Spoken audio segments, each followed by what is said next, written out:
Mark 9:24. Immediately the boy's father exclaimed, "I do believe. Help me overcome my unbelief." Isang kasaysayan ng pagpapagaling ng anak ng lalaking ito at magkahalo ang kanyang nararamdaman, paniniwala at kakulangan ng paniniwala. Ang pag-aaral natin ngayon, pinamagatan natin, Increase Our Faith.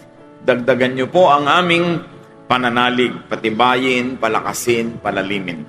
Salamat Panginoon dahil ang pananalig ay siyang nagiging tulay sa pagitan ninyo at ng inyong mga anak. Turuan niyo kami na maunawa ang hiwaga ng pananampalataya at ito ay maging kapakipakinabang sa amin at kalugod-lugod sa inyo. Kayo ang maging tagapangaral, Panginoon. Kayo ang magdala sa amin sa mas mataas, mas malawak, mas malalim na spiritualidad. Teach us, help us to understand you more so we can please you and we can also receive your blessings. Lord, heal our bodies, strengthen us, heal our emotions, empower us. In the name of your Son, Jesus, we pray with faith, with thanksgiving and gratitude. Amen.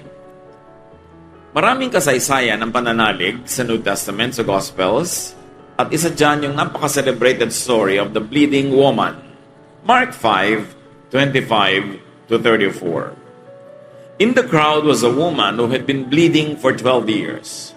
She had gone to many doctors, and they had done not anything except cause her a lot of pain. Hindi siya natutulungan ng kanyang mga pinuntahang manggagamot. She had paid them all the money she had, but instead of getting better, she only got worse. The woman had heard about Jesus, so she came up behind him in the crowd and barely touched his clothes.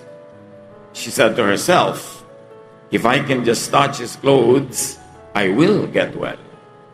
As soon as she touched them, her bleeding stopped, and she knew she was well. Napaka-overly studied na ang babaeng ito, pero hindi siya mauubusan ng maituturo sa atin. Napakatagal na niya na dinudugo, perhaps drop by drop, but 12 years na siyang nagdurusa. Hindi lamang physical difficulty, financial difficulty, but also spiritual difficulty, because in their culture, bleeding women were considered unclean. Marami silang hindi pwedeng gawing religious rituals, maraming pakikisalamuha, pakikipagmabutihan sa kapwa ang hindi nila pwedeng gawin, habang sila itinuturing na hindi malinis o kaya ay marumi. Nabalitaan niya si Jesus. Hinanap niya, sinundan-sundan, at sabi niya, "Mahipo ko lang ang laylayan ng kanyang damit kahit bahagya. Gagaling ako." At ganoon nga ang kanyang ginawa. Hindi magkamayaw ang mga tao sa paligid ni Jesus, so hindi namalayan ng marami na siya ay nakasingit pala doon sa may likuran. Hinipo niya ang damit at agad-agad naramdaman niya. Siyempre, ikaw ang may katawan, ikaw ang nakakaramdam ng iyong mga sakit, na siya ay biglang gumaling, tumigil ang kanyang pagdurugo. At that moment, Jesus felt power go out from him. Kung anong naramdaman ng babae na siya'y gumaling, naramdaman ni Jesus na may kapangyarihan na lumabas sa kanya. He turned to the crowd and asked, "Who touched my clothes?" His disciples said to him, "Look at all these people crowding around you. How can you ask, 'Who touched you?'"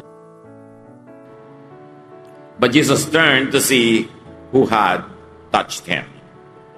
The woman knew what had happened to her.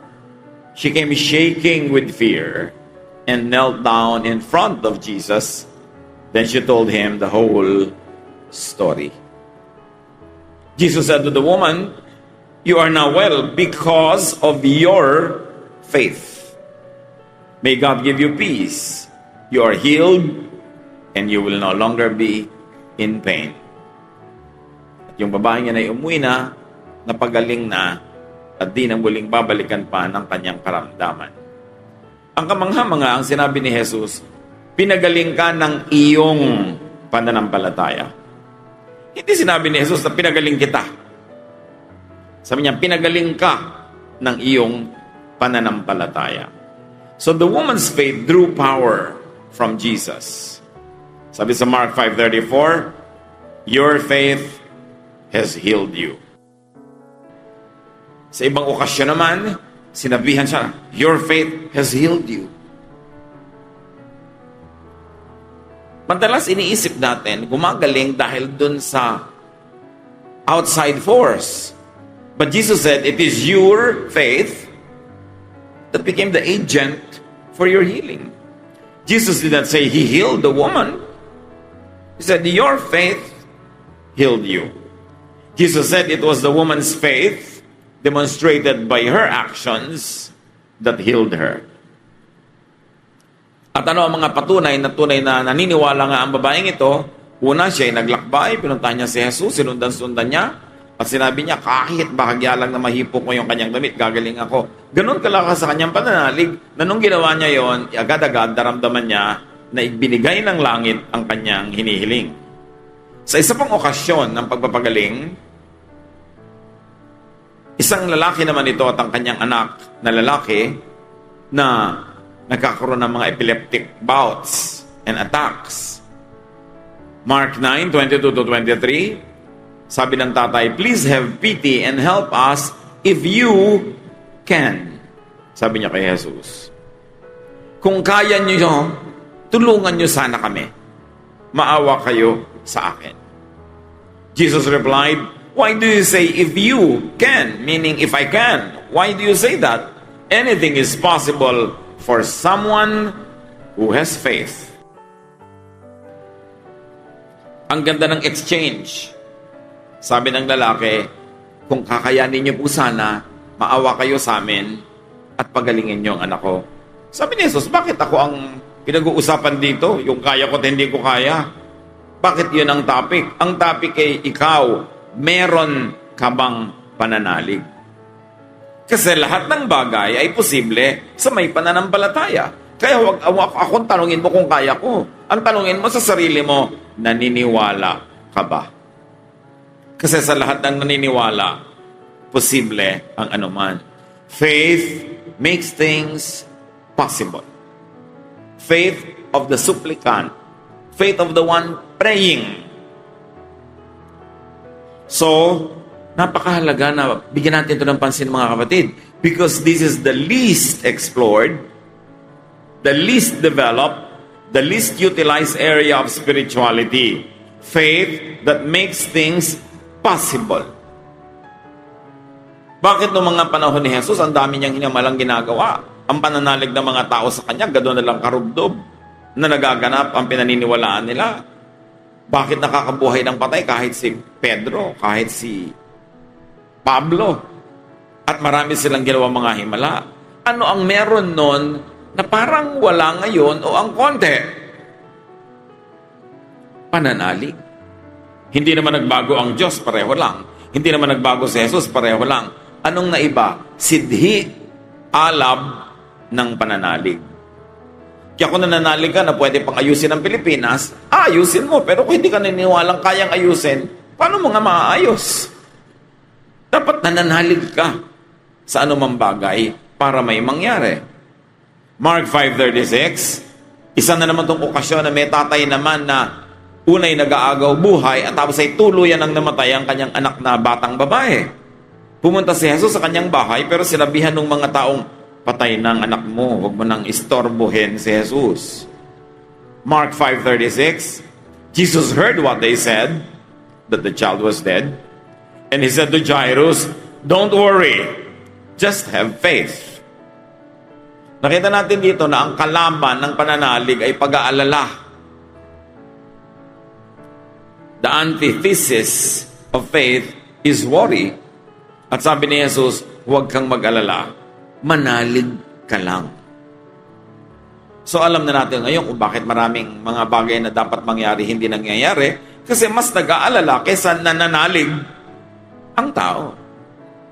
Mas natatakot kaysa naniniwala. Now the faith of Jairus opened the way for Jesus to touch and heal his daughter. Alam natin ang kasaysayan, pinuntahan niya si Jesus doon sa plaza niyaya niya sa kanyang bahay para ang kanyang anak ay pagalingin. The faith of Jairus helped. And very importantly is another element in this powerful reality, that the faith of Jairus extended to his daughter. Patay na yung bata. Hindi naman sinabing nananalig yung bata, hindi sinabing nagdasal yung bata, pero yung tatay niya nananalig, nanalangin, gumawa ng paraan, at alam natin ang kasaysayan, ang batang ito'y nabuhay na muli. So, pwede mag-intercede for dependents. Kasi lahat ng in-intercede dito na nakita natin na tinablan, dependent o yung tinatawag natin na sakop under one's authority.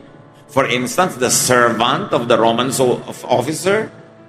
Now, the son of this particular father and now the daughter of Jairus, ang lumapit kay Jesus ay yung merong authority over the person who was sick. And from that, we can infer that the faith of the one who intercedes can apply to the person being prayed for. And so far, the examples are persons under the authority of the one praying. Paano kung hindi ka under the authority, pero kung ikaw yung nagpa-pray, willing kang magpa-pray, ibig sabihin, nagpapasakop ka sa kanyang ministry, napaka-posibleng ikaw man ay tablan. But truth to tell, the faith of person A can procure blessings from God for the benefit of person B. So just keep interceding one for another. At sabi ni Jesus sa Mark 11:24, therefore I tell you, whatever you ask for in prayer, believe that you have received it, and it will be yours. Again, one of the least used and applied verses in life.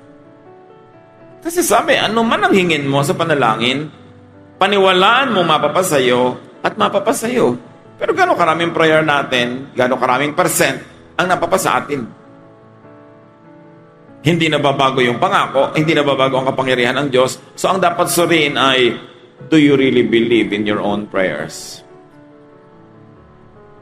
Nagdadasal ba tayo dahil lang sayang naman, baka sakali rin, o talagang nanggagaling ang pagdarasal natin sa di matinag, matibay na pananalig? Hindi sapat na umuusal lang dalangin. Ang tinitingnan ay saan nagmumula, sa puso ba na nananalig. At nakita natin yung cycle, believe, ask, believe. Believe so you can ask. Then ask, and then you believe that what you ask for can be yours. Asking in faith receives what is asked for. Matthew 21:21. Matthew, sabi ng Panginoon, I tell you, truly I tell you, if you have faith and do not doubt, not only can you do what was done to the fig tree, but also you can say to this mountain, go, throw yourself into the sea, and it will be done. Ano yung background? May isang puno na hinahanapan ni Jesus ng bunga. Walang kabunga-bunga. Sabi ni Jesus daw ay huwag ka nang mamunga pa uli. Kinabukasan, pagdaan nila doon sa puno na yun, luoy na. Nagulat ang kanyang mga disciples. Lord, yung puno na hindi nyo nakitaan ng bunga na luoy. Sabi niya, yan lang, humanga na kayo. Kung talagang may pananalig kayo, hindi lang yung fig tree na yan, yung bundok na yan na tinutungtungan ng fig tree, utusan nyo na ihagis ang kanyang sarili sa dagat at susundin kayo. Siyempre, figurative language to. Baka naman sa dami ng nananalangin, maubos ang bundok at ang dagat ay bumabaw tuloy. Ang ibig sabihin lang ng Panginoon, huwag kang humanga dyan sa maliit na bagay. Mas marami ka pang maraming bagay na magagawa kung nananalig ka. Faith outsizes and outperforms anything. Faith moves mountains. Faith makes things happen. Making faith the greatest power available to man. Kaya sabi ko, this is the least used, the least developed. Because faith is the greatest power available to man. Biruin mo yung babae, naniniwalang gagaling siya, at talagang nakuhanan niya ng lakas si Jesus to the point na naramdaman ni Jesus. Without any doubt, her faith procured power of healing from Jesus. Itong suriin natin, mga kapatid. Faith is a thought. Ano ba ang pananalig? Di ba isa yung isipin? Nasa isip?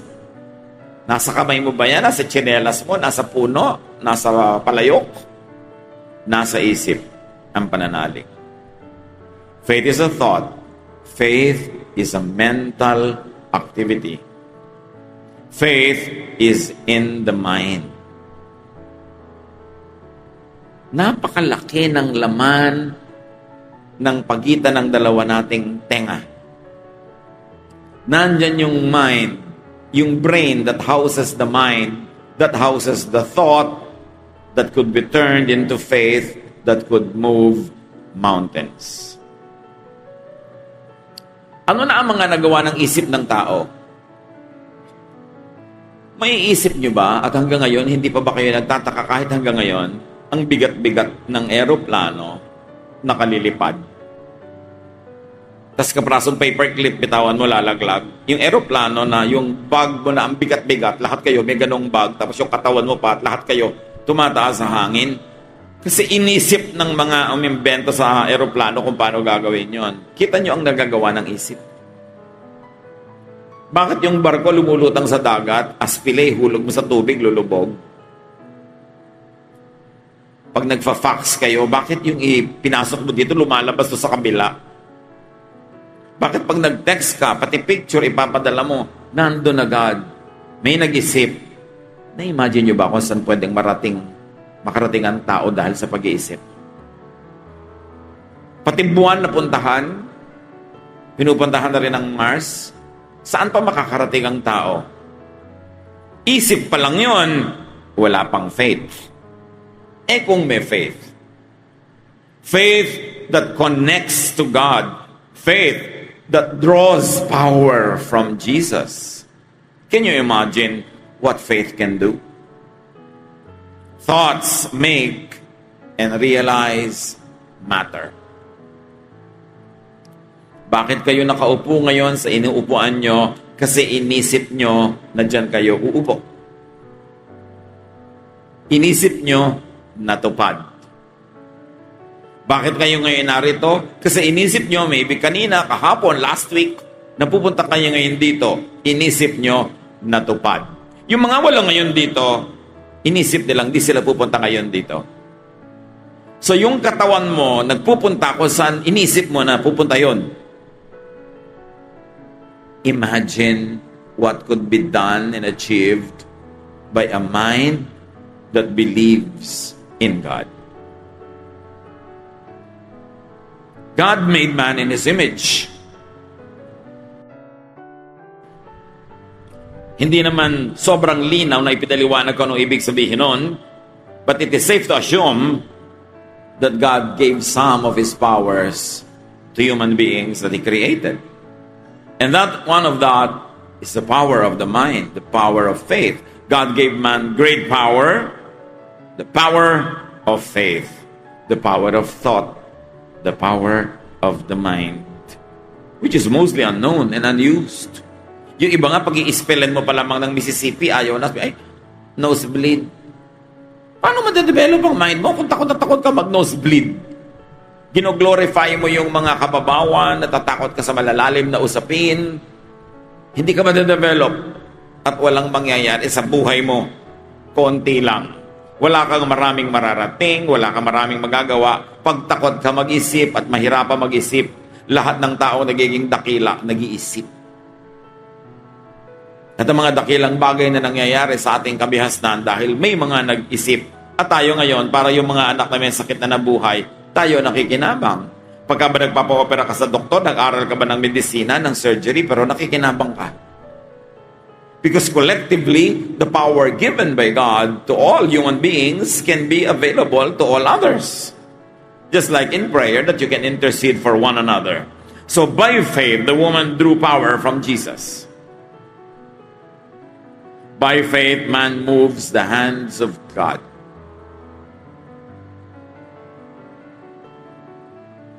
Can you imagine that? The powerful hands of God, symbolically, can be moved by the puny arms of man because of his or her prayer. May paalala ang James 1, 6-8 tungkol dyan sa pananalangin. But when you ask for something, you must have faith and not doubt. Anyone who doubts is like an ocean wave tossed around in a storm. If you are like that person, you can't make up your mind and you surely can't be trusted. So don't expect the Lord to give you anything at all. Sabi, kung hihingi ka, dapat matibay ang pananalig mo na ibibigay nga at di ka nag-aalinlangan. Kung sino man ang duda ng duda ay para mga alon sa dagat na pag inipan ng hangin kung saan pumunta ay doon lang nagpupunta. Sinisiklot-siklot ang hangin, walang sariling direksyon. Sabi ganyang tao, hindi makapagpasya kung ano nga bang gusto niya sa buhay, anong paniniwalaan niya. Hindi yan pwedeng pagtiwalaan kasi hindi niya alam kung anong gusto niya. At huwag yan dapat umasa na tatanggap ng anuman mula sa Diyos. Napakahalaga. Or by faith, we can say, man can make things happen. Either by faith, you can move the hands of God, or you make things happen. Katulad ng sinabi ni Jesus sa babae, your faith has healed you. Why are you asking me about what I can do? Do you have faith? If you have faith, you can do it. Your faith has healed you. If I can, sabi ni Jesus, everything is possible for him who believes. Everything happens. Every battle is won or lost in the mind. Sometimes called in the heavenly realms. Ano ba yung heaven? Ulap? Himpapawid? No. Most of the time, when Scripture says in the heavenly realms, when the battle is happening in heavenly realms, it's really happening in the mind. Nananalo ka o natatalo sa buhay sa paraan ng iyong pag-iisip. Pag sa isip pa lang, nagpasya ka ng talo ka, susunod ang katawan mo, susunod yung buhay mo outside of your brain, matatalo ka nga. Kasi yung naku, hindi ako papasa dito, hindi ko to kaya, yun talaga mangyayari. Hindi ko to kaya, pag dumating ang tukso, bibigay ako, yun talaga mangyayari. Kasi sa utak mo pa lang, bumigay ka na. Napakalakas ng isip. Meron akong kilala na dahil sa kanyang religious conviction, ayaw niya ng blood transfusion. Dinugo siya ng dinugo, nauubos sa yung dugo. So nagpasya ang kanyang biyenan na babae na siya ay pabigyan ng blood transfusion kasi unconscious na siya. Nakahiga na lang siya doon na walang kagalaw-galaw. Alam niyo ba, walang pumasok na dugo sa ugat niya? Kasi nagpasya yung utak niya na hindi niya tatanggapin. No amount of medical technology could introduce blood into her veins because her mind refused it. Needless to say, she died because she refused the blood. Malakas ang isip. Ang mga taong na nagwawagi sa mga pagsubok, dahil sa isip pa lang nila, nagpasya sila magwawagi. Ang mga taong nakakalampas sa maraming hirap, nagpapasya silang hindi ako bibigay. Yung nakakalampas sa mga trials, naubusan ng pera, nagkautang-utang, pero buo ang loob. Asahan nyo, after a while, nakatayo uli yun. Pero yung mahina ang loob, siya na mismo, sa loob ng isip niya, talo na. Sa palagay nyo, mananalo yung katawan, mananalo yung paligid niya. No. The physical world is just a reflection of the spiritual one. Ang nagaganap sa ating mundo, ay naganap na kasi sa ating utak. Bakit ang traffic sa ating mga kalye? Naganap na sa utak nating lahat yan. Lilikha kami ng traffic. Paano yon? Lahat ng sasakyan, kahit 100 taon na, nasa kalye pa. Sa ibang bansa, after 5 years, hindi din pwedeng gamitin. So, ang dami nasisira, tumitirik, nawawala ng preno, kung saan nagpupunta, traffic. Meron naman na binuo na natin sa isip natin na, basta, bibili ako ng kotse kahit wala akong garahe, ipapark ko sa tapat ng bahay ko na kalsada, therefore, nagta-traffic. Tapos, gawa tayo ng gawa ng mga kalsada na i-encourage tuloy na bumili ng kotse ang mga tao, hindi naman kasya yung mga kalsada, nagkakanda sikip-sikip. Hindi naman tayo gumagawa ng mga relays ng tren, hindi naman tayo gumagawa ng mga subway. So, gumagawa tayo ng problema dahil taon-taon, ang dami nating ini-import na kotse, wala namang dadagdag na kalsada. Goal ng lahat ng tao ay yumaman o magmukhang mayaman, may kotse. Sa ibang mayayamang bansa, ang mga mayaman nagpa-public transport. Dahil develop ang public transport nila. So you see, bakit tayo may traffic? Likha sa utak natin yan. Si taxi driver, pipick up ang pasahero kahit saan. Si pasahero, bababa kahit saan niya maibigan. Ang tindera ng mangga doon nagtatalo sa gilid, may nagmamanicure, pedicure sa gilid ng daan, may naliligo doon, may nagpipiesta, may nagparty, may naglamay sa daan. Tapos magtataka tayo, bakit tayo mag-traffic? Sa utak pa lang natin, natalo na tayo. Tapos sasabihin pa natin, ganyan lang talaga yan. Yan ay kasabihan ng mga talunan. Oras na sinabi mong ganyan lang talaga yan, wala tayong magagawa. Wala talaga. Talo ka na eh. Sa pag-iisip mo pa lang, nagpatalo ka na. Kung sinasabi mong, hindi dapat ganyan yan. May feelings pa. Dapat tayong may gawin. May mangyayari. Kasi hindi ka nagpapatalo sa loob ng utak mo. Tandaan nyo to, ang katawan, sumusunod lang sa utak. Sunod-sunuran ang katawan sa utak. Kaya pag na-in love yung utak, di ba? Sunod-sunuran din sa kahit hindi ka pinapansin. Nandun ka, nakakalat kang parang kinula para mapansin ka lang. Dahil yung utak mo, nag-decide, ikakalat ko ang sarili ko para niya ako matisod. Nasa pagpapasya mo yan. Kung saan nagpupunta ang iyong katawan. At collectively, ganyan ang mga human beings. Bakit polluted ang earth? Because we have decided and continue to decide to pollute it. Bakit ang daming mahirap, konti ang mayaman? Because we have decided to accept this system. Katsang lang ng katsang, pero wala naman tayong ginagawa to correct it eh. So, talo. Para ka manalo, ang labanan nasa isip. Kaya makakakita ka ng mga pamilya na saksakan ng hirap, pero bakit may isang member yun umaasenso ng umaasenso? Kasi bata pa lang yun, sinasabi na niya sa sarili niya, ayaw ka ng lifestyle na to. Ayoko ng pamamalakad ng tatay ko. Ayoko ng kinakain namin. Ayoko ng bahay na to. So gagawa siya ng paraan para ibahin ang buhay niya. Hindi mo kasalanan na ipanganak ka mahirap, pero pag nakamatayan mo pa rin mahirap ka, may pananagutan ka na doon kasi pumayag ka. Partly or fully. Nasa isip ang lahat. Kasi sinasabi ko ito ang the most underdeveloped area of our spirituality. How to win in the realm of thought. The physical world, sunod-sunuran sa ating thoughts. Kaya hindi dapat sinasabing ganyan na kasi yan. Diba? Kailangan, sabihin natin, hindi dapat ganito, may gagawin ako. Ephesians 6:12, sa mga tunggali daw, we are not fighting against humans.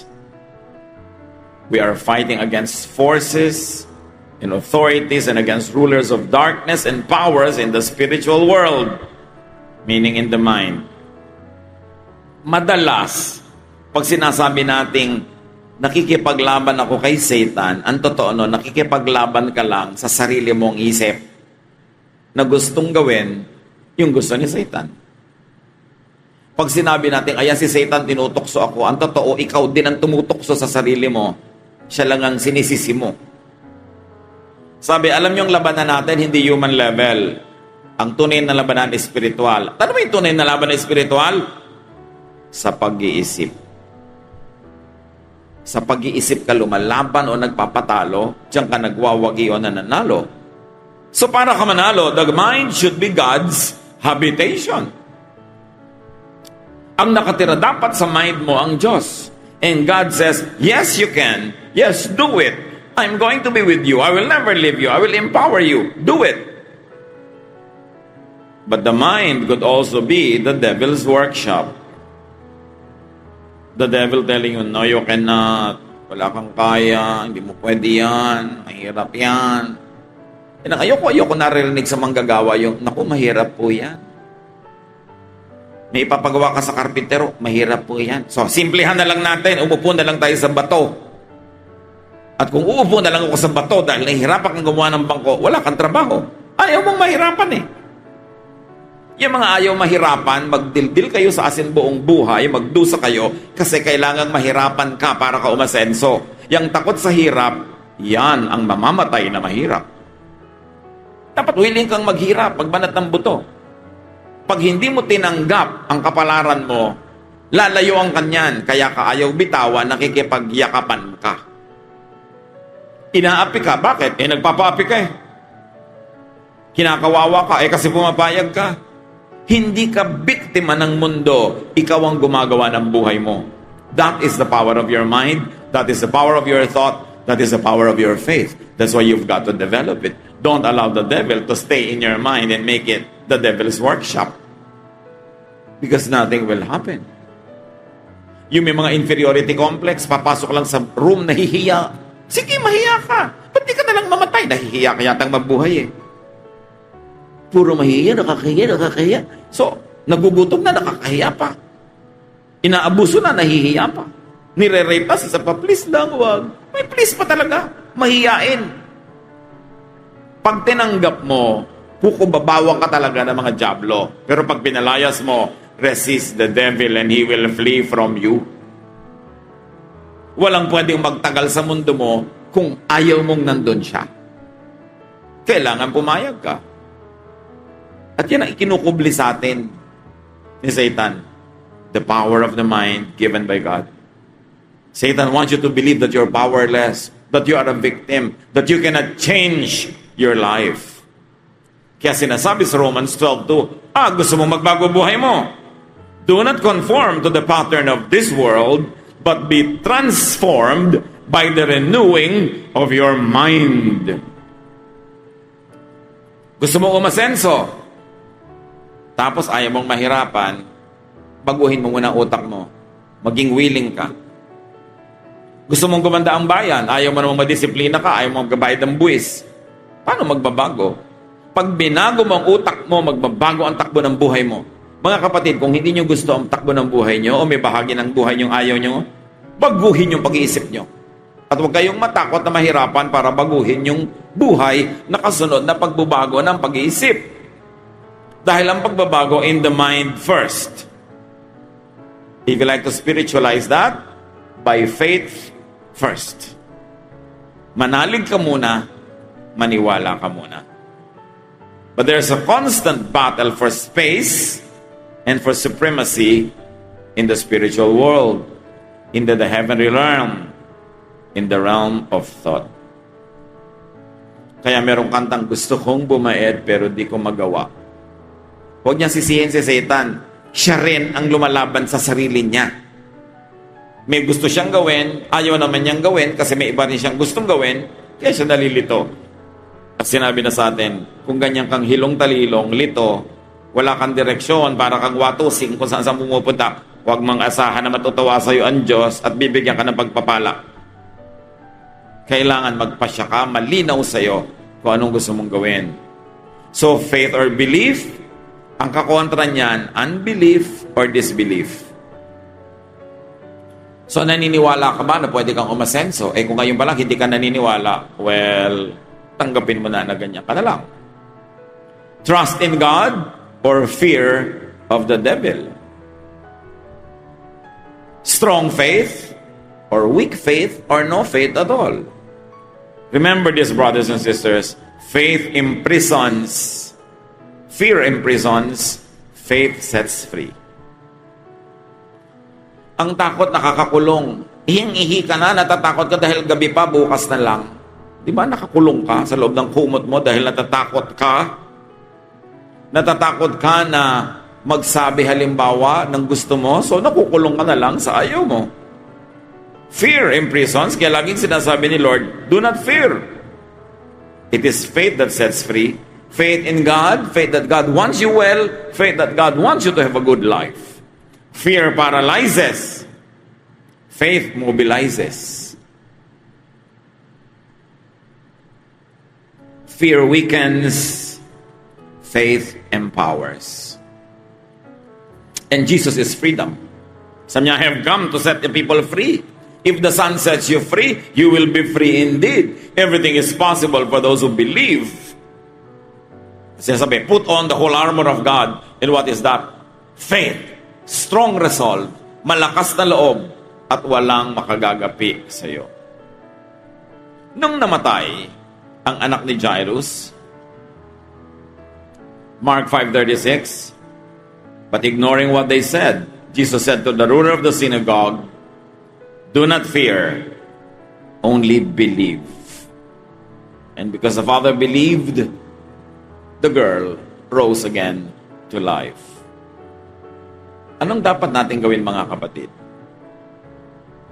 Ilang taon nag-aaral ang isang bata para makapagbasa at magsulat? Ilang taon ka nagsasanay kung ikaw ay swimmer, kung ikaw ay basketball player, kung ikaw ay magiging IT practitioner, gaano katagal magsasanay? How much would you train to have faith? Train your mind to believe.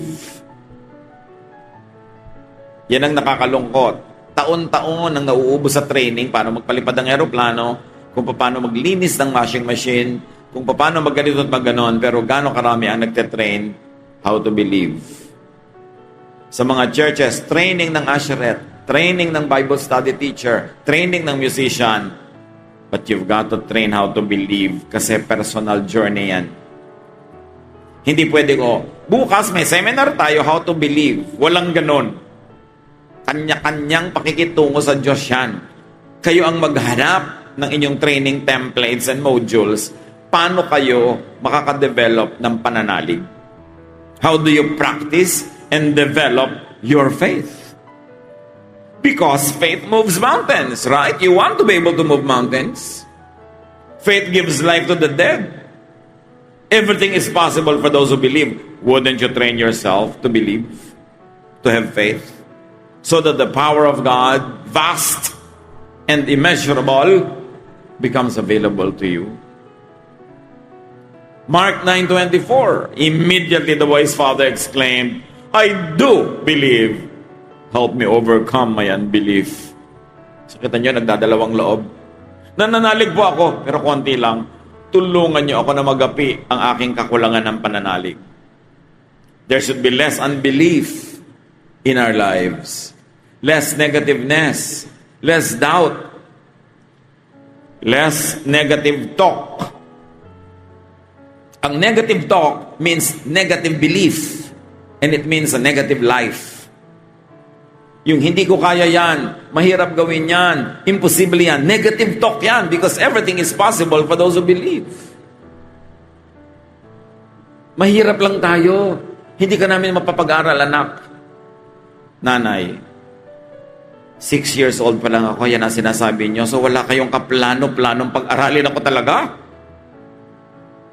Ang bata-bata ko pa, sinasabi nyo na hindi ko kayo mapagka-college. Sinasabi nyo ba o nagpasya na kayo na hindi nyo ko pagka-collegein kasi ayaw nyong mahirapan? Pag negative ang talk mo, hindi natin kaya yan, mahirap yan, mahal yan, hindi natin ma-afford. Ibig sabihin, nagpasya ka, naliitan ng mundo mo. Isang pahayag na niliitan mo ang utak mo, maliit ang pananalig, therefore, titira ka sa tansan. Ganyan ang mangyayari sa iyo buong buhay kasi nililiitan mo ang pananalig. Kaya sabi nung lalaki, actually po naniniwala ako pero actually konti lang, so tulungan niyo po ako. Ask for more faith. Pati naman yun nahihingi eh. Ano hinihingi natin? Diyos ko, bigyan niyo po ako ng pera, gusto niyo ako, bigyan niyo ako ng papa, bigyan niyo ako ng trabaho. Gaano karami ang Lord, add more faith to me. Bigyan niyo pa ako. Kasi yan ang pinakamahalaga. Pati ang mga apostles, may hindi mapalayas na isang masamang espiritu, nagtataka sila, Nung tinuruan si ni Jesus, sabi nila sa Luke 17:5, increase our faith. Diyan kami kulang. At yan ang aking kailangan. Believe it, say it, make it happen, and you will believe it some more. Yun ang practice ng faith. Naniniwala ka, hihingin mo, and then you act in the positive way na natanggap mo na yon. At pag nakikita mo, oo nga nangyayari, lalong lalakas ang iyong pananalig. It is cyclical. So get into a positive cycle of developing your faith, not decreasing the faith. Ayan na nga ba, sabi ko na nga ba, babagsak ako eh. Kaya nga ba, ayoko na mag-test, babagsak ako. Ayoko na magsubukan yan kasi talaga namang hindi ako magtatagumpay. Then it becomes a cycle of negative things. It is not of faith. Do not expect to be blessed. Dear God, teach us. Teach us to have more faith. Give us more faith. Nananalig kami sa inyo, pero may mga panahon na kulang. Kaya kulang-kulang din ang aming panalangin. Kulang-kulang din ang sagot. Ipaunawa niyo sa amin, Panginoon, ang kapangyarihan ng pananalig. Personally, teach us how to develop our faith, how to practice it, how to perfect the practice of our faith to the point that we can move mountains, that the impossible becomes possible, that life becomes better, the world becomes bigger, and you are glorified in our lives. Panginoon, pagpalain yung mga anak nyo na ito. Kayong nakakaalam ng aming puso, nakakabatid ng aming mga iba't ibang levels of faith. Increase our faith. Teach us to understand. Teach us to believe. And teach us, Lord, to put our trust in you, to take that leap, that step of faith that only results in more faith being developed. Pagbulay-bulayan natin mga kapatid dyan, hindi lang ngayon, sa darating na maraming mga araw, and develop your personal system of improving your faith.